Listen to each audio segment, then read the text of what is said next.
Hello students, एक नई class में आप सबका स्वागत है। आज की इस क्लास में हम सॉलिड स्टेट चैप्टर से 3 इम्पॉर्टेंट टॉपिक्स पे कुछ न्यूमेरिकल्स देखेंगे और इन्हें कैसे सॉल्व किया जाता है ये भी हम स्टडी करेंगे। तो सबसे पहला जो टॉपिक है हमारा आज का वह है रिलेशन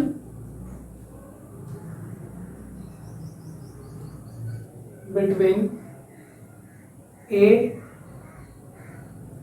एंड R। तो सबको याद है A क्या था? A is the edge length, किसी भी यूनिट सेल की जो एज है मतलब साइड है उसकी लेंथ को हम A कहते हैं, and R is the radius of particle. तो हमने हमारे सिलेबस में क्यूबिक यूनिट सेल के 3 टाइप देखे थे, एक सिंपल क्यूबिक, एक बॉडी सेंटर्ड BCC और एक फेस सेंटर्ड। तो इन तीनों के लिए पैकिंग एफिशिएंसी कैलकुलेट करते वक्त उन क्लासेस में हमने A और R का रिलेशन देखा था और मैंने आपको कहा था कि ये रिलेशन काफी इंपॉर्टेंट है, डायरेक्ट न्यूमेरिकल्स भी इसमें आते हैं। तो आज हमें ऐसे ही कुछ न्यूमेरिकल्स सॉल्व करने हैं। सबसे पहले इंपॉर्टेंट चीज कि न्यूमेरिकल सॉल्व करने के लिए हमें फॉर्मूले पता होने चाहिए। तो आपकी कन्वीनियंस के लिए हम फॉर्मूला एक बार यहाँ पे लिख लेते हैं। सबसे पहला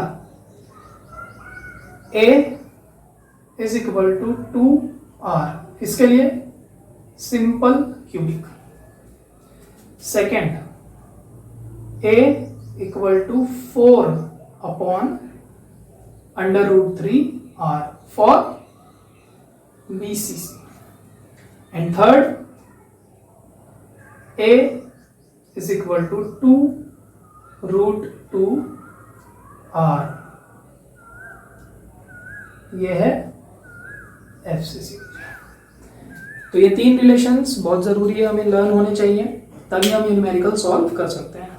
तो पहला न्यूमेरिकल देख रहे हैं जो आपकी स्क्रीन पे है।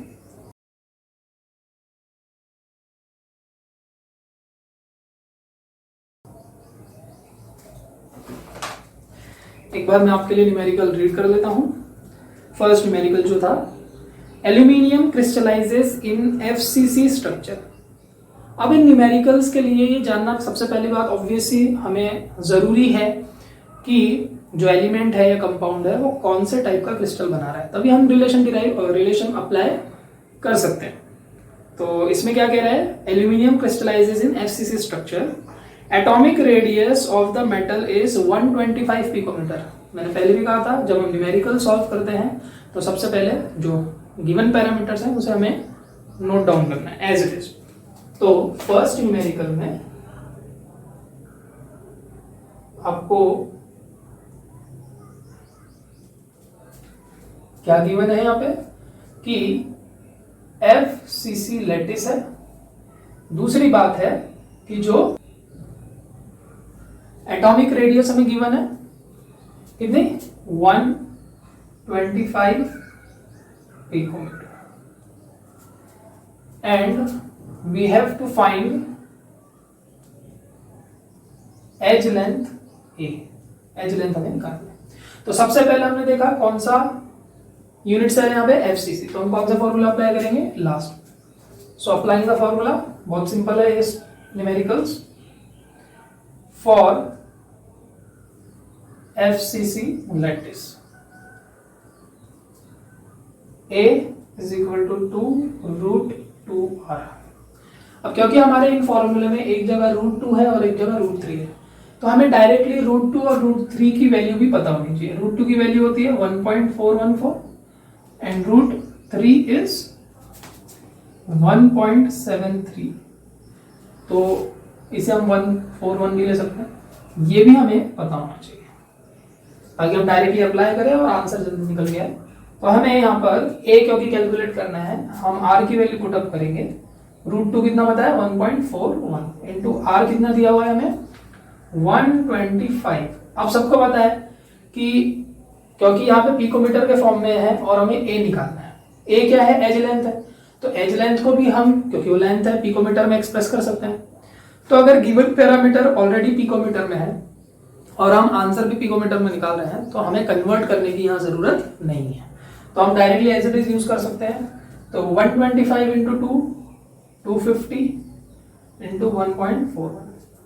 अब यहां से एक जीरो लेकर इसका पॉइंट आगे बढ़ाएंगे डेसिमल, तो ये बनेगा 25 इंटू 14.1।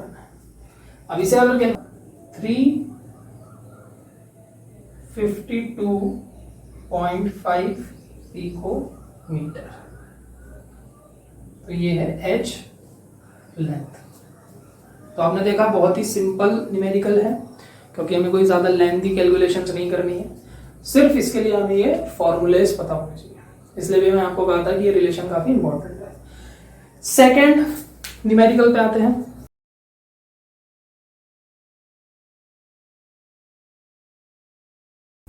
तो आपने सेकेंड न्यूमेरिकल पढ़ा, मैं एक बार आपके लिए रीड कर लेता हूं। An element crystallises in BCC structure. इसमें क्रिस्टल का टाइप कौन सा है? बीसीसी। तो गिवन में एक बार हम मेंशन कर देंगे, it is BCC. Calculate its atomic radius if edge length of unit cell is 250 picometre. अब इस न्यूमेरिकल में हमें एज लेंथ गिवन है और हमें एटॉमिक रेडियस कैलकुलेट करनी है। तो एज लेंथ कितनी है? ए इज इक्वल टू 250 पिकोमीटर और हमें एटॉमिक रेडियस कैलकुलेट करनी है। फिर से वही तरीका है कि सबसे पहले हमें देखना है क्रिस्टल का टाइप कौन सा है? बीसीसी। बीसीसी के लिए रिलेशन होता है सेकंड नंबर का, अप्लाई कर देंगे। For BCC A is equal to 4/√3r। अब यहां पे हमें r कैलकुलेट करना है, इसलिए हम यहां पे r को एक तरफ रहने देंगे और √3 डिवीजन में है, यहां जाके मल्टीप्लाई हो जाएगा, 4 मल्टीप्लीकेशन में है, यहां जाके डिवाइड हो जाएगा। ये बेसिक मैथ सबको ही पता है। तो a इंटू √3/4। अब a की वैल्यू हमें पता है, हम पुट अप करेंगे 250 इंटू √3 की वैल्यू हमने वहां लिखी है 1.73। ये आपको लर्न होनी चाहिए, पेपर में आपको इनकी वैल्यूज गिवन नहीं होगी। लास्ट 4। तो अगर हम इसको डिवाइड करते हैं तो ये निकल के आएगा 62.5 into 1.73।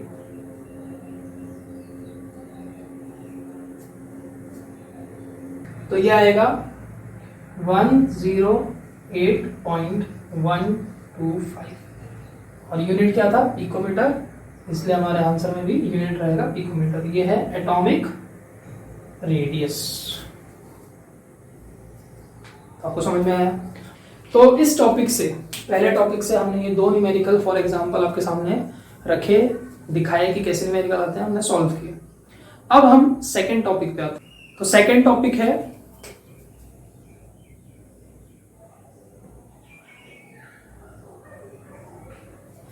Numericals based on impurity defects.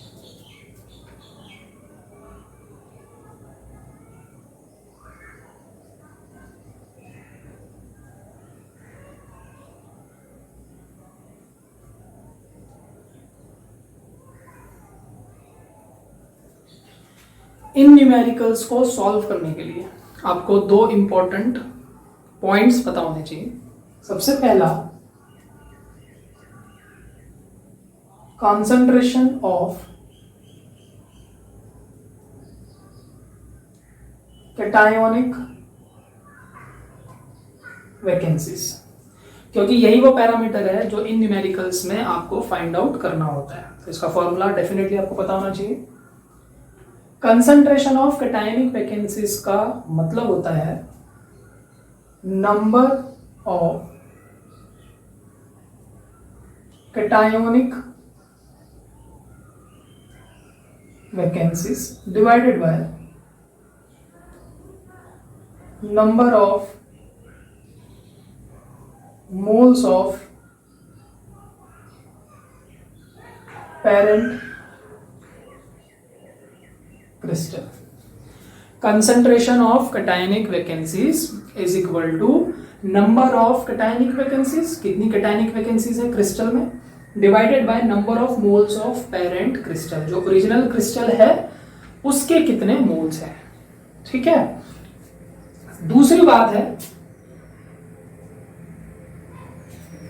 कि आपको यह पता होना चाहिए कि जो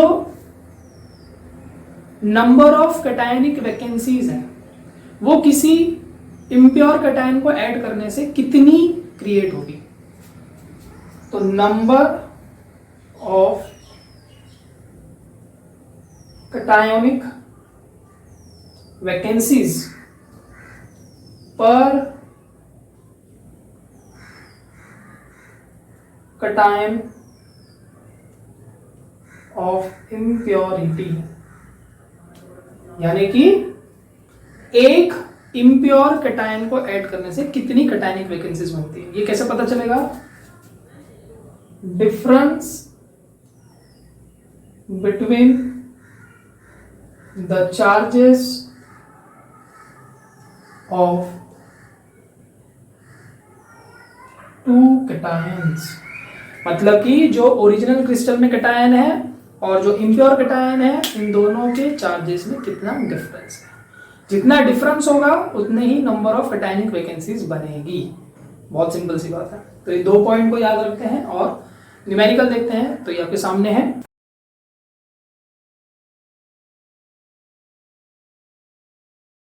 एक बार हम रीड कर लेते हैं। If NaCl is doped with 10 to the power -4 mole% of SrCl2, calculate the concentration of cationic vacancies। तो पहले देखते हैं कि यहां गिवन क्या है।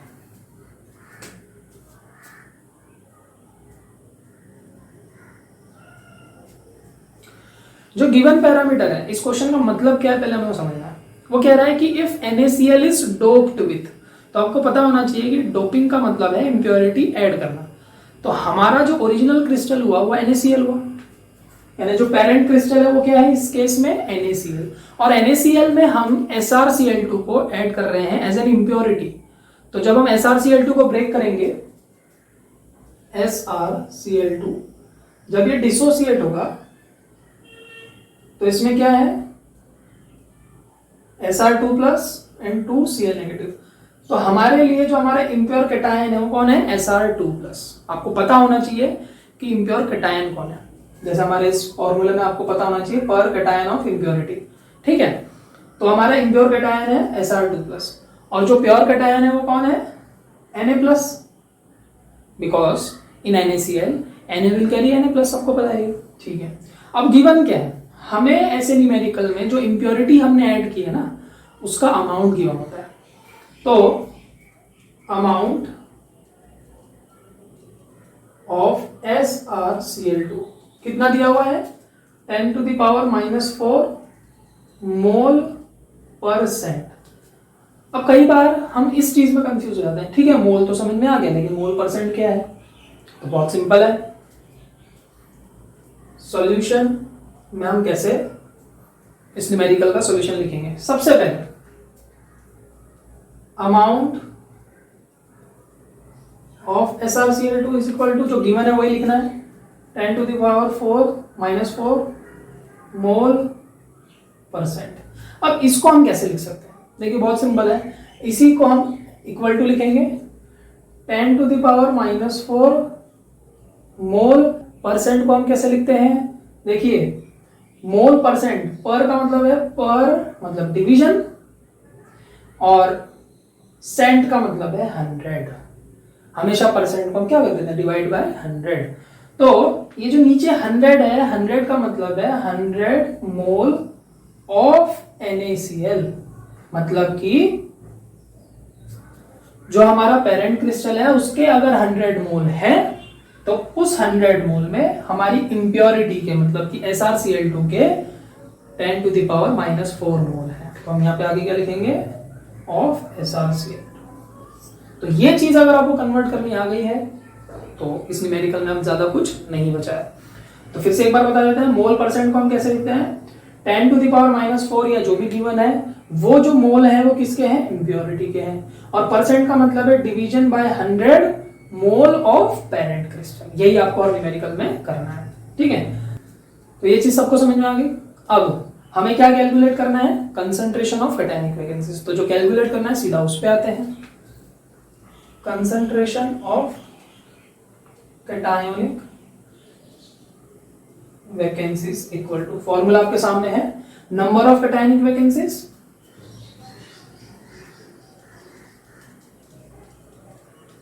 Divided by number of moles of parent crystal.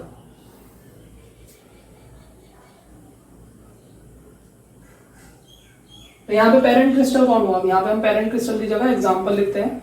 हमारा पेरेंट क्रिस्टल हुआ NaCl। तो हमें number of moles of NaCl तो पता है 100, लेकिन हमें नंबर ऑफ कैटायनिक वैकेंसी नहीं पता।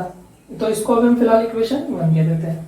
नंबर ऑफ कैटायनिक वैकेंसीज मैंने आपको तरीका बताया, यही हमारा दूसरा पॉइंट है, तो हम यहाँ पे कैलकुलेट कर लेते हैं। Number of cationic vacancies is equal to, क्या लिखा है आपके सामने, difference between the charges of two cations. तो हमारे Sr2 प्लस पे है 2 पॉजिटिव चार्ज और Na प्लस पे कितना है 1, तो 2 - 1 कितना हुआ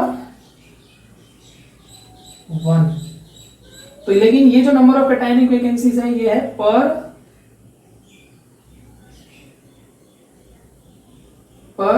SrCl, यानी एक SrCl2 में जो नंबर ऑफ वैकेंसीज हैं वो है 1।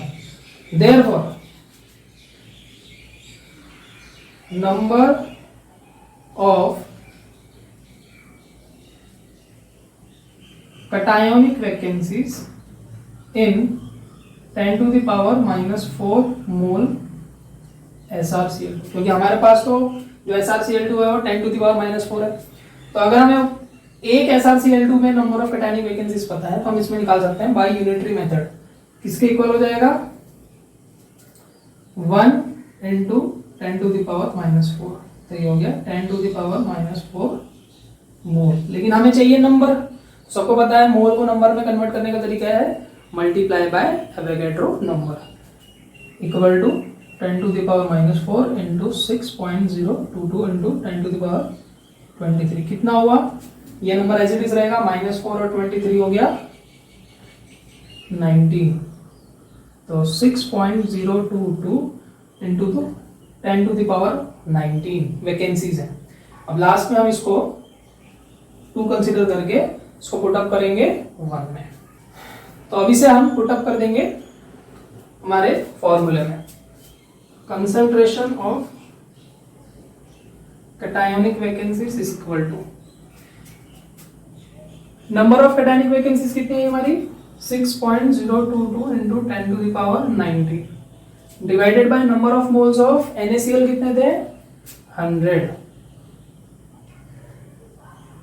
तो आंसर कितना आया, ये जो है पर जाके हो जाएगा 19 और ये हो जाएगा 10 to the power -2, 90 - 2 हो गया 70, तो 6.022 इंटू 10 to the power 70। अब इसका यूनिट क्या होना चाहिए, हमने लिखा नंबर और नीचे लिखा मोल, तो हम लिखेंगे वैकेंसीज पर मोल। तो न्यूमेरिकल सबको समझ में आया। तो आइए अब देखते हैं लास्ट टॉपिक को, थर्ड टॉपिक को। हमारा तीसरा टॉपिक है मेटल डेफिशिएंसी डिफेक्ट। इस टॉपिक पे बेस भी न्यूमेरिकल आ सकता है। तो न्यूमेरिकल देखते हैं, आपकी स्क्रीन पे है।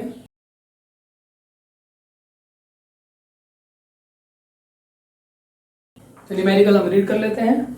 On analysis formula of ferrous oxide is found to be Fe 0.95 O 1.00।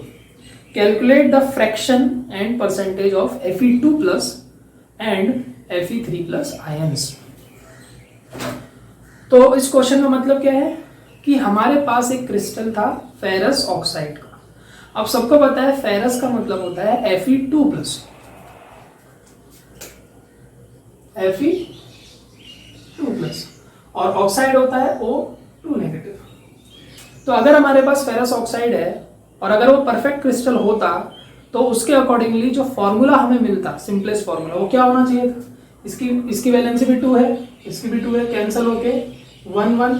तो अगर हम क्रॉस मल्टीप्लाई कर रहे हैं, जैसा हम छोटी लोअर क्लासेस में करते थे, सबको पता ही है, ये निकल के आएगा Fe1O1, मतलब कि Fe1O1 1 का रेशियो होना चाहिए। बात सपोज में इसके हिसाब से जो फॉर्मूला होना चाहिए वो होना चाहिए FeO, मतलब कि 1 1। लेकिन इस न्यूमेरिकल में कहा गया है कि जब हमने उस फेरस ऑक्साइड के क्रिस्टल को एनालाइज किया तो जो हमें फॉर्मूला मिला एक्सपेरिमेंटली वो था Fe0.95O1, यानी O में तो कोई प्रॉब्लम नहीं है, जो हमारा नॉन मेटेलिक पार्ट है वो तो उतना ही है, लेकिन जो मेटेलिक पार्ट है वो as compare to ideal crystal कम है। देखिए उसका रेशियो क्या हो गया, कम हो गया, इसीलिए ये न्यूमेरिकल बेस है मेटल डेफिशिएंसी डिफेक्ट। अब उन्होंने ये कहा है कि अगर उसका फॉर्मूला ये है तो इसके अंदर डेफिनेटली, मैंने आपको देखिए डिफेक्ट वाले वीडियो में बताया था, समझाया था कि जो मेटल डेफिशिएंसी डिफेक्ट है वो इसलिए होते हैं क्योंकि उस क्रिस्टल में कुछ नॉर्मल कैटायंस की जगह पर उसी मेटल के हायर चार्ज वाले कैटायन प्रेजेंट होते हैं। अब सबको पता है Fe के पर दो तरह के चार्जेस है, Fe exist in 2 valencies, Fe2+ and Fe3+। तो डेफिनेटली अगर क्रिस्टल में मेटल एफिशिएंसी डिफेक्ट है तो वो किस वजह से है, क्योंकि उसके अंदर कुछ ना कुछ अमाउंट में Fe3+ आयंस भी प्रेजेंट है। तो अब हमें क्या कैलकुलेट करना है, इस क्रिस्टल में जो Fe2+ है, क्योंकि Fe2+ तो होंगे ही, और साथ में जो Fe3+ उसमें ऐड हो गए हैं, इन दोनों का हमें फ्रैक्शन और परसेंटेज, ये दोनों चीजें निकालनी है। तो आइए देखते हैं कि इसको हम कैसे सॉल्व करते हैं।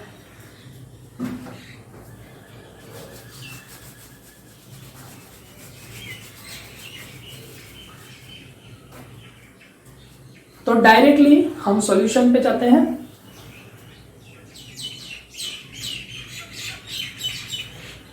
सबसे पहले जो लोअर चार्ज वाला कैटायन होता है, मतलब कि जो हमारा ओरिजिनल कैटायन है, हमें उसके नंबर को, क्योंकि हमें उसका नंबर नहीं पता है, कंसीडर करना है x।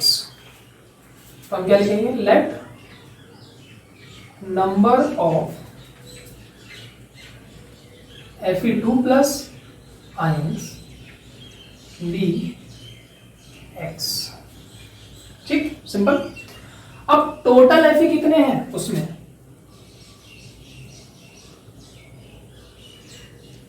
ये जो हम लिखते हैं ये दोनों Fe का, मतलब Fe2+ और Fe3+ का टोटल सम ही तो हुआ, जितने भी Fe हैं वो सब इतने ही हैं। इसीलिए नंबर ऑफ Fe3+ आयंस ये कितने होने चाहिए, total minus Fe2+, 0.95 minus x। दोनों का नंबर हमने x के टर्म्स में एक्सप्रेस कर दिया।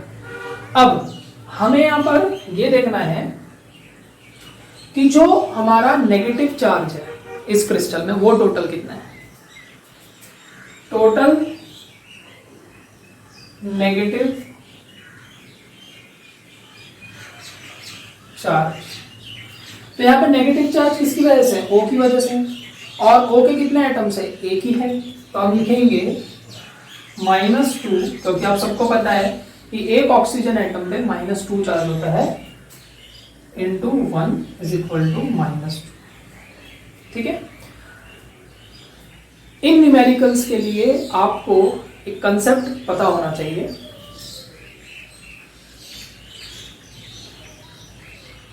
Magnitude of positive and negative charges is always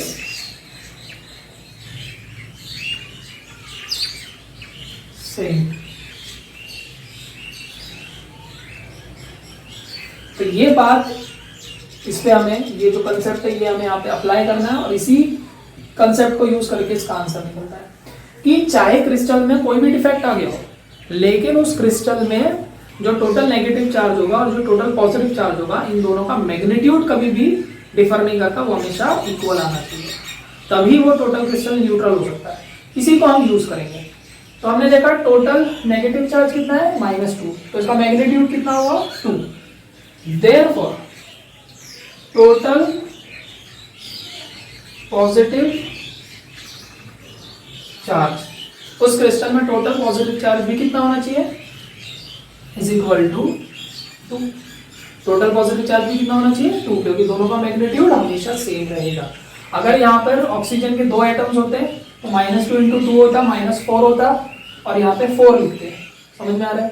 यानी यहाँ पर जो नंबर आएगा वही टोटल पॉजिटिव चार्ज भी आएगा। ठीक है, अब इसे हम कंसिडर कर लेते हैं 1। टोटल पॉजिटिव चार्ज तो है 2, ये तो पता चल गया। इस टोटल पॉजिटिव चार्ज को हम एक और तरीके से एक्सप्रेस कर सकते हैं। इस क्रिस्टल में पॉजिटिव चार्ज किसकी वजह से, Fe2+ और Fe3+। ठीक है, इसीलिए हम इसी चीज को एक और तरीके से एक्सप्रेस कर सकते हैं, but total positive charge is equal to charge of Fe2+ plus charge of Fe3+। अब इस क्रिस्टल में Fe2+ की वजह से जो टोटल पॉजिटिव चार्ज है वो कितना है, देखिए बहुत सिंपल है। जितने Fe2+ होंगे पॉजिटिव चार्ज उसका ट्वाइस होगा। देखिए एक Fe2+ है तो चार्ज है 2, 2 Fe2+ है तो है 4, 3 है तो 6, यानी हमें उसके नंबर को 2 से मल्टीप्लाई कर देना है। उसका नंबर कितना है x, तो इसलिए जो पहला वाला टर्म हो जाएगा हमारा वो होगा 2 टाइम्स x। x क्या है, नंबर ऑफ Fe2+। जितने Fe2+ होंगे उसका ट्वाइस हमेशा पॉजिटिव चार्ज होगा उसकी वजह से, प्लस इसी तरह से एक Fe3+ पे है 3, तो इसलिए टोटल पॉजिटिव चार्ज जो Fe3+ की वजह से वो क्या होगा, नंबर ऑफ Fe3+ इंटू 3, जो भी उसका नंबर होगा इंटू 3 जो उसके ऊपर चार्ज है। तो उसका नंबर कितना है 0.95 माइनस x, तो इसी को हम 3 से मल्टीप्लाई करते हैं। ये स्टेप आपको समझ में आनी चाहिए। जितने Fe2+ है उसको हमने 2 से मल्टीप्लाई कर दिया और जितने Fe3+ है उसको 3 से, ताकि टोटल पॉजिटिव चार्ज उस क्रिस्टल में हमें मिल जाए। ठीक है, इसको हमने कंसिडर कर दिया सेकंड। तो 1 और 2 से हमें क्या पता चल रहा है कि जो राइट हैंड साइड है वो इक्वल होनी चाहिए। तो हम लिखेंगे फ्रॉम 1 and 2। इसे पहले लिखते हैं 2x + 3 0.95 minus x is equal to कितना होना चाहिए 2। अब इसे हम सॉल्व करेंगे, x की वैल्यू हमें मिल जाएगी, तो x इज इक्वल टू, अब जब आप इसको सॉल्व करेंगे तो x की वैल्यू हमें जो मिलेगी वो होगी 0.85। ठीक है, यहां तक क्लियर हुआ सबको? ठीक है, अब हम चलते हैं फाइनल हमारे इस पे कि हम Fe2+ का और Fe3+ का फ्रैक्शन और परसेंटेज कैसे निकालेंगे। तो सबसे पहले फ्रैक्शन ऑफ Fe2+।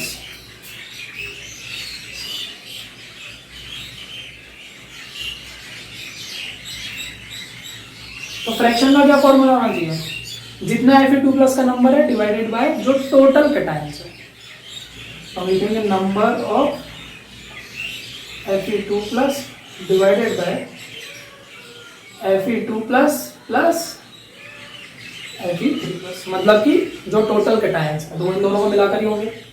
अब नंबर ऑफ Fe2+ कितने थे, x डिवाइडेड बाय ये कितने थे, इसको भी हम एज इट इज लिख देते हैं।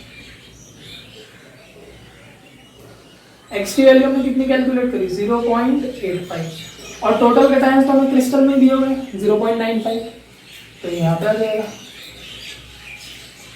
अब इसे हम कैलकुलेट करेंगे तो 85/95, तो ये कैलकुलेट होके आएगा 0.8942। ये है फ्रैक्शन ऑफ Fe2+। तो Fe3+ का फ्रैक्शन क्या होगा, फ्रैक्शन ऑफ Fe3+। दोनों का fraction, sum of fraction is always 1, तो ये होना चाहिए 1 माइनस 0.8942। ये कितना आएगा? ये आएगा 0.1058। तो अब हमें, क्योंकि दोनों के फ्रैक्शन मिल गए हैं, परसेंटेज हम कैसे कैलकुलेट करते हैं? फ्रैक्शन को 100 से मल्टीप्लाई कर देंगे तो वो परसेंटेज हो जाएगा।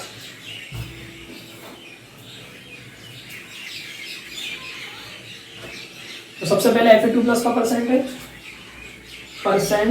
ऑफ Fe2+, फ्रैक्शन कितना आया था?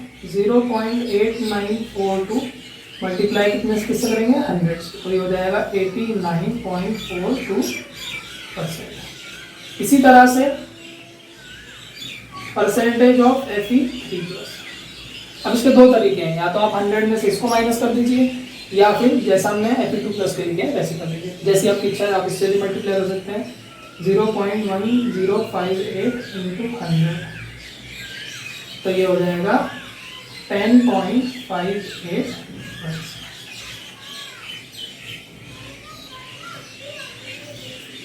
तो आई होप आपको ये भी न्यूमेरिकल समझ में आया होगा। तो अब टोटली सॉलिड स्टेट चैप्टर से कौन से टाइप के न्यूमेरिकल पार्ट्स हैं वो हमने देख लिए हैं। रेगुलरली अगर हम 4-5 बार भी इसकी प्रैक्टिस कर लेंगे तो हम काफ़ी आसानी से न्यूमेरिकल्स को सॉल्व कर सकते हैं पेपर में।